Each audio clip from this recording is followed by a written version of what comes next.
মহিষাদল ব্লকের বার অমৃতবেড়িয়া ফেরিঘাটের কাছে একটি বৃহৎ আকৃতির কচ্ছপ দেখতে পায় স্থানীয় মানুষজন, যার ওজন প্রায় ৪৫ থেকে ৫০ কেজি। নদীতে আঘাতপ্রাপ্ত হয়ে পাড়ে পড়ে থাকতে দেখে স্থানীয় মানুষজন খবর দেয় হলদিয়া বন বিভাগকে। বন বিভাগের আধিকারিকরা তার চিকিৎসা শুরু করেছেন। মহিষাদল ব্লকের বার অমৃতবেড়িয়া ফেরিঘাটের নিকট একটি বৃহৎ আকৃতির কচ্ছপ দেখতে পায় স্থানীয় মানুষজন। খবর দেয়া হয় স্থানীয় হলদিয়া বন বিভাগকে। তারা এসে কচ্ছপটিকে উদ্ধার করে। আহত হয়ে পড়ে কচ্ছপটি। বন বিভাগের আধিকারিকরা তার চিকিৎসা করছে। হলদিয়া বন বিভাগের আধিকারিক অতুল প্রসাদ দে জানান,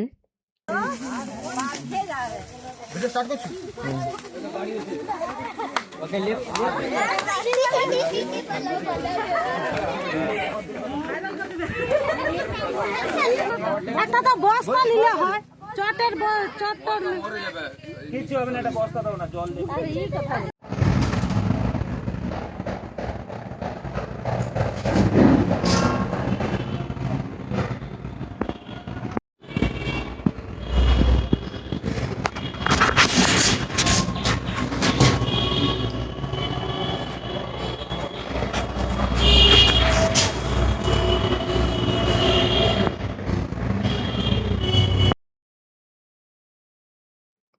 রঞ্জন মাইতির রিপোর্ট, খবর BCBS।